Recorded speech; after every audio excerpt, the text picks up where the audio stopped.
ಇನ್ನು ಮುಂದೆ 9 ಮತ್ತು 10ನೇ ತರಗತಿಗೂ ಕೂಡ ಇವರೇ ಪಾಠ ಮಾಡಬೇಕು. ಅವ್ರಿಗೆ ಇಷ್ಟ ಇರಲಿ ಇಲ್ಲದೇ ಇರಲಿ ಅವರೇ ಪಾಠ ಮಾಡಬೇಕಂತೆ. ಸೊ ಏನು ಕತೆ ಇದು?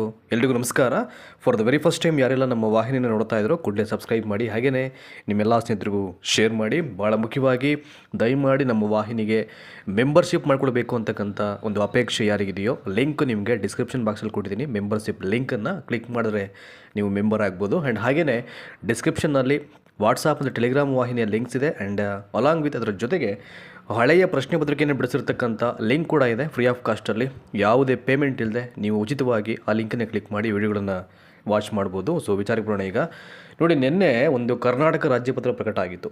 ಸೊ 2 ಪ್ರಕಟ ಆಗಿದ್ದು, ಅದರಲ್ಲಿ ಮೊದಲನೇದು ಬಂದು ಈ ಹೈಸ್ಕೂಲ್ ಡ್ರಾಫ್ಟ್ ರೂಲ್ ಬಂದಿತ್ತು, C&R ರೂಲ್ಗೆ ಸಂಬಂಧಪಟ್ಟ ಹಾಗೆ ಅದನ್ನು ಹೇಳಾಗಿದೆ. At the same time physical ಟೀಚರ್ಸ್ದು ಕೂಡ ಅದನ್ನು ಅಲ್ಲಿ ಆ್ಯಡ್ ಮಾಡಿದರು. ನಿನ್ನೆ ಈ ಪದವಿ ಪೂರ್ವ ಇಲಾಖೆಯಿಂದಲೂ ಕೂಡ ಒಂದು ಸ್ಟೇಟ್ ಗೆಜೆಟ್ ನೋಟಿಫಿಕೇಷನ್ ಆಗಿತ್ತು ಕರ್ನಾಟಕ ರಾಜ್ಯಪತ್ರದಲ್ಲಿ. ಅದು ಈ ಎಲ್ಲ ಸಮಸ್ಯೆಗೆ ಕಾರಣವಾಗಿರುವಂಥದ್ದು.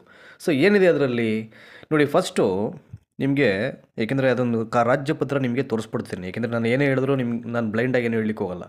ಸೊ ಏನಾದರೂ ದಾಖಲೆ ಇದ್ದರೆ ಮಾತ್ರ ಮಾತಾಡಲಿಕ್ಕೆ ನಾನು ಇಷ್ಟಪಡೋದು. ನೋಡಿ, ಇಲ್ಲಿ ಬಿಡುಗಡೆ ಆಗಿದೆಯಲ್ಲ ನೋಡಿ, ಡೇಟು 18/6/2026, ಅಂದರೆ ಜಸ್ಟ್ ಒಂದು 2 ಡೇಸ್ ಬ್ಯಾಕ್ ಅಂತ ಅಂದ್ಕೊಳ್ಳಿ. ಈಗ ಇವತ್ತು 28 ಅಂತಂದರೆ ಅಧಿಸೂಚನೆ 2 ಅಂತ ಇದೆ. ನಾನು ಇವೆಲ್ಲ ಓದ್ಲಿಕ್ಕೆ ಹೋಗಲ್ಲ, ಕರ್ನಾಟಕ ಸಾಮಾನ್ಯ ಸೇವೆಗಳು ಅವೆಲ್ಲ ಏನು ಓದ್ಲಿಕ್ಕೆ ಹೋಗಲ್ಲ. ನೋಡಿ ಇಲ್ಲಿದೆಯಲ್ಲ, ಸೊ ಇದು ಇಲ್ಲಿ ಟ್ರಿಗರ್ ಆಗಲಿಕ್ಕೆ ಈಗ ಸಾಕ್ಷಿ ಆಗಿರೋದು. ನೋಡಿ ಇಲ್ಲಿದೆಯಲ್ಲ, ಶೀರ್ಷಿಕೆ ಮತ್ತು ಪ್ರಾರಂಭ ಕರಡು ನಿಯಮಗಳು. ಈ ನಿಯಮಗಳನ್ನು ಕರ್ನಾಟಕ ಸಾಮಾನ್ಯ ಸೇವೆಗಳು ಪದವಿ ಪೂರ್ವ ಶಿಕ್ಷಣ ನೇಮಕಾತಿ ತಿದ್ದುಪಡಿ ನಿಯಮಗಳು 2026 ಎಂದು ಕರೆಯತಕ್ಕದ್ದು. ಸೆಕೆಂಡ್ ಪಾಯಿಂಟು, ಈ ನಿಯಮಗಳು ಕರ್ನಾಟಕ ರಾಜ್ಯಪತ್ರದಲ್ಲಿ ಅಂತಿಮವಾಗಿ ಪ್ರಕಟಗೊಂಡ ದಿನಾಂಕದಿಂದ ಜಾರಿಯಾಗತಕ್ಕದ್ದು. ನೆಕ್ಸ್ಟ್ ಇಲ್ಲಿ ಈಗ ಕೋಷ್ಟಕದ ತಿದ್ದುಪಡಿ. ಕರ್ನಾಟಕ ಸಾಮಾನ್ಯ ಸೇವೆಗಳು ಪದವಿ ಪೂರ್ವ ಶಿಕ್ಷಣ ನೇಮಕಾತಿ ನಿಯಮಗಳು 2013 ಕೋಷ್ಟಕದ ಕ್ರಮ ಸಂಖ್ಯೆ 10ರಲ್ಲಿ ಉಪನ್ಯಾಸಕರು, ಅರ್ಥ ಮಾಡ್ಕೊಳ್ಳಿ, ಉಪನ್ಯಾಸಕರು ಸರ್ಕಾರಿ ಪದವಿ ಪೂರ್ವ ಕಾಲೇಜುಗಳು ಅಂಕಣ ಸಂಖ್ಯೆ 4ರಲ್ಲಿನ ಆಯ್ಕೆ ವಿಧಾನ ಶೀರ್ಷಿಕೆಯ ಕೊನೆಯಲ್ಲಿ ಈ ಕೆಳಗಿನಂತೆ ಸೇರ್ಪಡೆಗೊಳಿಸತಕ್ಕದ್ದು ಅಂತ ಹೇಳಿದ್ದಾರೆ.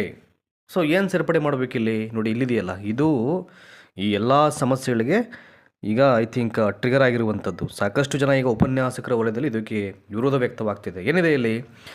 ನೇರ ನೇಮಕಾತಿ ಮತ್ತು ಬಡ್ತಿಯ ಮೂಲಕ ನೇಮಕಗೊಂಡ ಉಪನ್ಯಾಸಕರು ಸರ್ಕಾರವು ನಿರ್ದಿಷ್ಟಪಡಿಸಿದ ಶಿಕ್ಷಣ ಸಂಸ್ಥೆಗಳಲ್ಲಿ 9 ಮತ್ತು 10ನೇ ತರಗತಿಗಳನ್ನು ಬೋಧಿಸಬೇಕು. ಸರಿನಾ ಇದು? ಈ ನಿಯಮ ಸರಿ ಇದೆಯೋ, ಅವೈಜ್ಞಾನಿಕವಾಗಿಲ್ವ ಇದು? ಈ ಪ್ರಶ್ನೆ ಎತ್ಕೊಂಡು ಈಗ ಸಾಕಷ್ಟು ಜನ ತಮ್ಮ ವಿರೋಧವನ್ನು ವ್ಯಕ್ತಪಡಿಸ್ತಾ ಇದ್ದಾರೆ. ಇದು ಬಂದ್ಬಿಟ್ಟು ಈಗ ಸ್ಟೇಟ್ ಗೆಜೆಟಲ್ಲಿ ಬೇರೆ ಬಂದುಬಿಟ್ಟಿದೆ ಈಗ. ಹಾಗಾಗಿ ಪಾಪ ಒಂದು ಸಲ ಆರ್ಡ್ರ್ ಮಾಡಿದ್ಮೇಲೆ ಭಾಳ ಕಷ್ಟ. ಈಗ ಇದೇನೇನಾಗುತ್ತೆ ಅಂತ ಕಾದು ನೋಡಬೇಕಾಗತ್ತೆ. ಈ ಪದವಿ ಪೂರ್ವ ಅಲ್ಲಿ ಇರ್ತಕ್ಕಂಥ ಉಪನ್ಯಾಸಕರು ಏನಕ್ಕೆ 9 ಮತ್ತು 10ನೇ ತರಗತಿಗೆ ಪಾಠ ಮಾಡಬೇಕು ಅಂತ? ಏಕೆಂದರೆ ನೋಡಿ, ಪ್ರತಿಯೊಂದು ಈ ವೃತ್ತಿಪರ ಕೋರ್ಸ್ಗಳಂತ ಏನಿದೆಯೋ, ಎಜುಕೇಷನ್ ಕೋರ್ಸಸ್ ಅಂತ ಏನಿರುತ್ತೆ, ಲೈಕ್ D.Ed, B.Ed, M.Ed ಇವೆಲ್ಲ ಪ್ರತಿಯೊಂದು ಈ ಥರದ ಒಂದು ಕೋರ್ಸ್ಗಳಿಗೆ ಅದಕ್ಕೆ ಆದಂಥ ವ್ಯಾಲ್ಯೂಸ್ ಇರ್ತದೆ. ಈಗ LPS ಅವರು D.Ed ಕ್ವಾಲಿಫಿಕೇಷನ್ ಇದ್ದರೆ ಆ ಸ್ಕಿಲ್ ಅವ್ರಿಗೆ ಗೊತ್ತಿರುತ್ತೆ, ಆ ಮಕ್ಕಳಿಗೆ ಹೆಂಗೆ ಪಾಠ ಮಾಡಬೇಕು ಅಂತ. ನೀವು LPS ಅವ್ರು ತಗೊಂಡು ಹೋಗ್ಬಿಟ್ಟು ಅಲ್ಲಿ 1 to 5 ಟೀಚರ್ಸ್ ತಗೊಂಡು ಹೋಗ್ಬಿಟ್ಟು ನೀವು ಹೈಸ್ಕೂಲಿಗೆ ಪಾಠ ಮಾಡಿ ಅಂದರೆ ಆಗುತ್ತಾ? ಅದು ರೂಲ್ಸು ಸರಿಯಾಗುತ್ತಾ? ಅದು ಯಾವುದೋ ಡ್ರಾಫ್ಟ್ ರೂಲ್ ಹಿಂಗೆಲ್ಲ ತಂದುಬಿಟ್ಟು ಮನ್ಸು ಬಂದಂಗೆ ಮಾಡಿದ್ರೆ, ಅಥವಾ ಹೈಸ್ಕೂಲ್ ಟೀಚರ್ಸ್ ಕರೆದುಬಿಟ್ಟು ನೀವು LPSಗೆ ಪಾಠ ಮಾಡಿಬಿಟ್ರೆ ಮಾಡಬೇಕು ಅಂತಂದರೆ ಅದು ಸರಿನಾ? ಅದು how far it is correct and true? ಖಂಡಿತವಾಗ್ಲೂ ಸರಿ ಇಲ್ಲ ಅದು. ಹಾಗೆ ಉಪನ್ಯಾಸಕರಿಗೆ ಯಾಕೆ ನೀವು ಹೈಸ್ಕೂಲ್ ಟೀಚಿಂಗ್ ಮಾಡಿ ಅಂತ ಇದ್ದಾರೆ ನೀವು 9 ಮತ್ತು 10ನೇ ತರಗತಿಗೆ ಅಂತ? ಸೊ ರೀಸನ್ ಏನಪ್ಪ ಅಂತಂದರೆ, ಇಲಾಖೆಯವರು ಕೊಡ್ತಕ್ಕಂಥ ರೀಸನ್ನ, ಈ ಪ್ರೌಢಶಾಲಾ ಶಿಕ್ಷಕರ ಒಂದು ಸಮಸ್ಯೆಯನ್ನು ಅಥವಾ ಶಿಕ್ಷಕರ ಏನು ಪ್ರಾಬ್ಲಮ್ ಆಗಿದೆ ನೋಡಿ, ಇಲ್ಲಿ ಓದ್ತೀನಿ ನಿಮಗೆ. ಇಲ್ಲಿ ಒಂದು ಕಡೆಯಿಂದ ಅದರ ಪೂರ್ಣ ಪ್ರಮಾಣದ ಸಾರ ಇಲ್ಲಿ ಒಂದು ಕಡೆಯಿಂದ ಇದೆ. ಪ್ರೌಢಶಾಲೆಗಳಲ್ಲಿ ನೋಡಿ ಇಲ್ಲಿದೆಯಲ್ಲ, ಶಿಕ್ಷಕರ ಕೊರತೆಯನ್ನು ನೀಗಿಸಲಿಕ್ಕೆ PU ಉಪನ್ಯಾಸಕರ ನಿಯೋಜನೆ ಅಂತ ಹೇಳಿದರೆ ಇಲ್ಲಿ ನೋಡಿ, ಸರಿನಾ ಇದು? ಪ್ರೌಢಶಾಲೆಗಳಲ್ಲಿ ಶಿಕ್ಷಕರ ಕೊರತೆಯನ್ನು ನೀಗಿಸಲಿಕ್ಕೆ PU ಉಪನ್ಯಾಸಕರನ್ನು ನಿಯೋಜನೆ ಮಾಡ್ತಾ ಇದ್ದೀವಿ. ನೋಡಿ ಇಲ್ಲಿಂದ ಈಗ ರಾಜ್ಯದ ಸರ್ಕಾರಿ ಪ್ರೌಢಶಾಲೆಗಳಲ್ಲಿ ಶಿಕ್ಷಕರ ಕೊರತೆಯನ್ನು ನೀಗಿಸ್ತಕ್ಕಂಥ ಉದ್ದೇಶದಿಂದ ಪದವಿ ಪೂರ್ವ ಕಾಲೇಜುಗಳ ಉಪನ್ಯಾಸಕರಿಗೆ 9 ಮತ್ತು 10ನೇ ತರಗತಿಗಳಿಗೆ ಬೋಧನೆ ಮಾಡ್ತಕ್ಕಂಥ ಹೆಚ್ಚುವರಿ ಹೊಣೆಗಾರಿಕೆಯನ್ನು ನೀಡಲಿಕ್ಕೆ ಈಗ ಕರ್ನಾಟಕ ಸರ್ಕಾರ ಡಿಸೈಡ್ ಮಾಡಿ ಇದಕ್ಕೆ ಸಂಬಂಧಪಟ್ಟ ಹಾಗೆ 18ನೇ ತಾರೀಕಲ್ಲಿ ಒಂದು ಕರ್ನಾಟಕ ರಾಜ್ಯಪತ್ರವನ್ನು ಪ್ರಕಟಣೆ ಮಾಡಿದೆ. ಅದನ್ನು ನಿಮಗೆ ತೋರಿಸ್ದೆ. ಈಗಾಗಲೇ ಅದನ್ನು ನನ್ನ ವಾಟ್ಸಪ್ ವಾಹಿನಿಗೆ ಶೇರ್ ಮಾಡಿದ್ದೀನಿ. ಡಿಸ್ಕ್ರಿಪ್ಷನ್ ಬಾಕ್ಸ್ ಓಪನ್ ಮಾಡಿ ವಾಟ್ಸಪ್ ಲಿಂಕ್ ಇದೆ, ಕ್ಲಿಕ್ ಮಾಡಿ ಅಲ್ಲಿ ನೋಡ್ಬೋದು. ಅಲ್ಲಿ ರಾಜ್ಯಪತ್ರದಲ್ಲಿ ಏನೆಲ್ಲ ಅಂಶಗಳು ಉಲ್ಲೇಖ ಮಾಡಲಾಗಿದೆ ಇದಕ್ಕೆ ಸಂಬಂಧಪಟ್ಟ ಹಾಗೆ ಅಂತ ಅಂದ್ಬಿಟ್ಟು.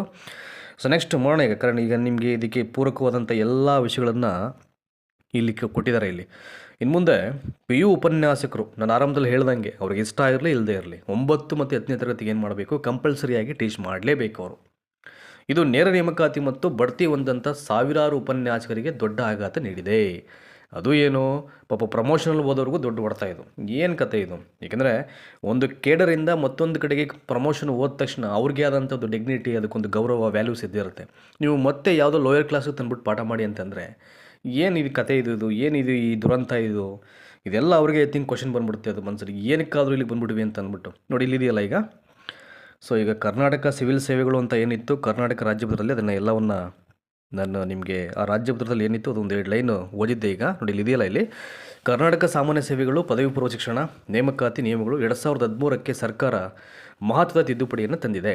ಕರೆಕ್ಷನ್ ಮಾಡಿರೋದು ಯಾವುದು? 2013ಕ್ಕೆ ಏನಿತ್ತು ನಿಯಮಗಳು 13ನಲ್ಲಿ, ಅದಕ್ಕೆ ಕರೆಕ್ಷನ್ ತಂದಿರೋದು. ಇದರ ಅನ್ವಯ ಸರ್ಕಾರ ನಿಗದಿಪಡಿಸಿದಂಥ ಶಿಕ್ಷಣ ಸಂಸ್ಥೆಗಳಲ್ಲಿ ನೋಡಿ ಅವರೇ ನಿಗದಿಪಡಿಸ್ತಾರಂತೆ, ಅಲ್ಲಿ ಈ PU ಉಪನ್ಯಾಸಕರು ಪ್ರೌಢಶಾಲಾ ಹಂತದ ವಿದ್ಯಾರ್ಥಿಗಳಿಗೆ ಪಾಠ ಮಾಡಬೇಕಾಗತ್ತೆ ಅಂತ. ಈ ಕರಡು ನಿಯಮಕ್ಕೆ ಸಂಬಂಧಪಟ್ಟಂತೆ ಆಕ್ಷೇಪಣೆಯನ್ನು ಸಲ್ಲಿಸಲಿಕ್ಕೆ ಸುಮಾರು 7 ದಿನಗಳ ಕಾಲಾವಕಾಶವನ್ನು ನೀಡಲಾಗಿದೆ. ಈಗ ತುಂಬ ಜನ ವಿರೋಧವನ್ನು ವ್ಯಕ್ತಪಡಿಸಿದ್ದಾರೆ. 7 days ಟೈಮ್ ಇದೆ ಅಬ್ಜೆಕ್ಷನ್ ಫೈಲ್ ಮಾಡಲಿಕ್ಕೆ. ಸೊ ನೋಡಬೇಕು, ಯಾಕೆಂದರೆ ಯಾವುದೇ ಕರ್ನಾಟಕ ರಾಜ್ಯಪತ್ರ ಪ್ರಕಟ ಆದರೂ ಕೂಡ ಪ್ರಕಟವಾದಂಥ ದಿನಾಂಕದಿಂದ ಮುಂದಿನ 7 ದಿನಗಳ ಒಳಗಡೆ ಆಕ್ಷೇಪಣೆ ಸಲ್ಲಿಕೆಗೆ ಅವಕಾಶ ಇರುತ್ತೆ. ಯಾವುದೇ ಇಲಾಖೆಯ ಡ್ರಾಫ್ಟ್ ಬಿಡುಗಡೆ ಆಗಲಿ, ಸ್ಟೇಟ್ ಗೆಜೆಟ್ ಬಂದರೆ ಅದರ ಅವಕಾಶ ಇರುತ್ತೆ. ಹಾಗಾಗಿ ಸೊ ಹೆಚ್ಚಿನ ಸಂಖ್ಯೆಯಲ್ಲಿ ಇದಕ್ಕೆ ಅಬ್ಜೆಕ್ಷನ್ ಮಾಡ್ತಕ್ಕಂಥ ಸಾಕಷ್ಟು ಈಗ ಉಪನ್ಯಾಸಕರು ಇದಕ್ಕೆ ಕಾದು ಕುಳಿತಿದ್ದಾರೆ. ಈಗಾದರೂ ಮರೆ ಅಬ್ಜೆಕ್ಷನ್ ಫೈಲ್ ಮಾಡಬೇಕು ಅಂತ ಅಂದ್ಬಿಟ್ಟು. ಸೊ ಇದೊಂದು ಅವೈಜ್ಞಾನಿಕ ನಿಯಮ ಅಂತ ಹೇಳಿ ಏಕಾಏಕಿ ನಿರ್ಣಯ ಅಂತ. ಈಗ ಸರ್ಕಾರಗಳು ಯಾವುದೇ ನಿರ್ಣಯವನ್ನು ತಗೊಂಡು ಅದನ್ನು ನೋಟಿಫಿಕೇಷನ್ ಮಾಡಲಿಕ್ಕಿಂತ ಮುಂಚೆ ಒಂದಷ್ಟು ಸಭೆಯನ್ನು ಕರೆದು, ಶಿಕ್ಷಣ ತಜ್ಞರನ್ನು ಕರೆದು ಇನ್ವೈಟ್ ಮಾಡಿ ಒಂದಷ್ಟು ಚರ್ಚೆಗಳಾದ ನಂತರದಲ್ಲಿ ಒಂದು ಅಂತಿಮ ತೀರ್ಮಾನಕ್ಕೆ ಬರಬೇಕು. ಇಲ್ಲಿ ಏನೂ ಆಗಿಲ್ಲ. ಇಲ್ಲಿ ಅದನ್ನೇ ಹೇಳಿದ್ದಾರೆ. ಇಲ್ಲಿ ಶಿಕ್ಷಣ ತಜ್ಞರ ಸಲಹೆಯನ್ನು ಪಡ್ಕೊಳ್ದೇನೆ, ಉಪನ್ಯಾಸಕರ ಸಂಘದ ಪದಾಧಿಕಾರಿಗಳ ಜೊತೆ ಯಾವುದೇ ಸಭೆಯನ್ನು ನಡೆಸದೇನೆ ಏಕಾಏಕಿ ಯಾಕೆ ಈ ನಿರ್ಣಯಕ್ಕೆ ಅವರೆಲ್ಲ ಬಂದಿದ್ದಾರೆ. ಈಗಾಗಲೇ 16 ಗಂಟೆ ಇದ್ದಂಥ ಕಾರ್ಯಭಾರವನ್ನು ಜಾಸ್ತಿ ಮಾಡಿದ್ದಾರೆ. 16 ಗಂಟೆ ಇದ್ದಂಥ ಒಂದು ಕೆಲಸವನ್ನು 20 ಗಂಟೆಗೆ ಹೆಚ್ಚಿಸಲಾಗಿದೆ. ಈಗ ಅದೂ ಸಾಲದು ಅಂತಂದ್ಬಿಟ್ಟು 9 ಮತ್ತು 10ನೇ ತರಗತಿಗೆ ನೀವು ಬೋಧನೆ ಮಾಡೋದು ಅಂದರೆ ಏನು? ಇದು ಮತ್ತಷ್ಟು ಹೊರೆ ಅಲ್ವಾ? ಈ ಬಗ್ಗೆ ಉಪನ್ಯಾಸಕರು ಪ್ರತಿಭಟನೆಯನ್ನು ನಡೆಸ್ತಿದ್ದೀವಿ ಅಂತ ಕರ್ನಾಟಕ ರಾಜ್ಯ ಪದವಿ ಪೂರ್ವ ಕಾಲೇಜುಗಳ ಉಪನ್ಯಾಸಕರ ಸಂಘದ ಅಧ್ಯಕ್ಷ AH ನಿಂಗೇಗೌಡ ಅವರು ಸೊ ಇಲ್ಲಿ ತಿಳಿಸಿದ್ದಾರೆ. ಇದಿಷ್ಟು ವಿಚಾರ ಇದೇ ಇಲ್ಲಿ ಟ್ರಿಗರ್ ಆಗಿರುವಂಥದ್ದು. ಸೊ ಏನಕ್ಕೆ ಈಗ ಎಲ್ಲ ಮಾಧ್ಯಮಗಳಲ್ಲೂ ಆಲ್ಮೋಸ್ಟ್ ಬರ್ತಾ ಇದೆ ಅದು. ಇದು ಐ ಥಿಂಕ್ ಅವೈಜ್ಞಾನಿಕವಾಗಿ ಸೊ ಈ ಕರ್ನಾಟಕ ರಾಜ್ಯಪತ್ರವನ್ನು ಬಿಡುಗಡೆ ಮಾಡಿದ್ದಾರೆ. ಇದು ಮಾಡಬಾರ್ದಿತ್ತು. ಸೊ ಹೇಗೆ ನಾವು ಉಪನ್ಯಾಸಕರಾಗಿದ್ದುಕೊಂಡು 9 ಹೊತ್ತಿಗೆ ಪಾಠ ಮಾಡಲಿಕ್ಕೆ ಹೆಂಗೆ ಸಾಧ್ಯ ಅಂತ ಅಂದ್ಬಿಟ್ಟು ಅವ್ರ ಪ್ರಶ್ನೆಯಲ್ಲಿ ಅದು ಮಾಡಲೂಬಾರ್ದು. ಇದು ಸೊ ಸ್ಟ್ರೈಟ್ ಅವೇ ಇದನ್ನು ಯಾರೇ ಓದ್ಕೊಂಡ್ರು ಕೂಡ ಈ ನಿಯಮ ಸರಿ ಇಲ್ಲ ಅಂತಲೇ ಹೇಳಿದವರು. ಹೆಂಗೆ ಅದನ್ನು ಸರಿ ಅಂತ ಇದನ್ನು ಭಾವಿಸ್ಲಿಕ್ಕಾಗತ್ತೆ ಅಲ್ವಾ? ಈಗೇನಾಗುತ್ತೆ, ಇದು ಒಂದು ಸಲ ಡ್ರಾಫ್ಟ್ ರೂಲ್ಸ್ ತತ್ತು ಅಂತಂದಾಗ ಇನ್ನು ನೇಮಕಾತಿಗಳು ಮಾಡಿದಾಗ, ಈಗ ನೇರ ನೇಮಕಾತಿಗಳು ಮಾಡಿದಾಗ ಏನಾಗುತ್ತೆ, ಅದೊಂದು ಪಾಯಿಂಟ್ ಆ್ಯಡಪ್ ಆಗಿಬಿಡುತ್ತೆ. ನೀವು ಉಪನ್ಯಾಸಕರು 9 ಹೊತ್ತಿಗೂ ಪಾಠ ಮಾಡಬೇಕು ಅಂತ ಅಂದ್ಬಿಟ್ಟು, ಆಯಿತಾ? ಸೊ ಇದನ್ನು ಈಗಲೇ ಹೇಗಾದರೂ ಮಾಡಿ ಮ್ಯಾಕ್ಸಿಮಮ್ ಅಬ್ಜೆಕ್ಷನ್ ಫೈಲ್ ಮಾಡಿ, ಸೊ ನಿಯಮ ಹೇಗಿತ್ತು ಮುಂಚಿನ ನಿಯಮ ಅದನ್ನೇ ಕಂಟಿನ್ಯೂ ಸೊ ಮಾಡ್ಕೊಳ್ಳೋ ರೀತಿಯಲ್ಲಿ ಏನಾದರೂ ಮಾಡಬೇಕಾಗತ್ತೆ. ಇದೆಲ್ಲವೂ ಕೂಡ ಉಪನ್ಯಾಸಕರಿಗೆ ಮತ್ತು ಪಬ್ಲಿಕ್ಗೆ ಬಿಟ್ಟಂಥ ವಿಚಾರ. ಅವರು ಮ್ಯಾಕ್ಸಿಮಮ್ ಅಬ್ಜೆಕ್ಷನ್ ಫೈಲ್ ಮಾಡಬೇಕು ಇದಕ್ಕೆ ಸಂಬಂಧಪಟ್ಟ ಹಾಗೆ. ಸೊ ನನಗೆ ಇದು ಭಾಳ ಪ್ರಮುಖವಾದಂಥ ವಿಚಾರ ಅಂತ ಅನ್ನಿಸ್ತು. ಹಾಗಾಗಿ ಇದನ್ನು ನನ್ನ ವಾಹಿನಿಯಿಂದ ಹೇಳಿದೆ. ಈಗ ಐ ಹೋಪ್ ನಿಮಗೆಲ್ಲ ಅರ್ಥ ಆಗಿದೆ ಅಂತ ಭಾವಿಸ್ತಾ ಇದ್ದೀನಿ. ದಯಮಾಡಿ ಈ ಕಂಟೆಂಟ್ ಇಷ್ಟ ಆಗಿದ್ರೆ ನಿಮ್ಮೆಲ್ಲರಿಗೂ, ನಿಮ್ಮ ಎಲ್ಲ ಸ್ನೇಹಿತ ಬಳಗಕ್ಕೆ, ನಿಮ್ಮೆಲ್ಲ ಕೊಲೀಗ್ಸ್ಗೆ, ಫ್ರೆಂಡ್ಸ್ಗೆ ಶೇರ್ ಮಾಡಿ. ಅವರು ಮ್ಯಾಕ್ಸಿಮಮ್ ಶೇರ್ ಮಾಡಲಿ, ಎಲ್ಲರಿಗೂ ಇದೊಂದು ವಿಚಾರ ತಲುಪಲಿ. ಧನ್ಯವಾದ ಈ ಒಂದು ವಿಡಿಯೋನ ವಾಚ್ ಮಾಡೋದಕ್ಕೆ.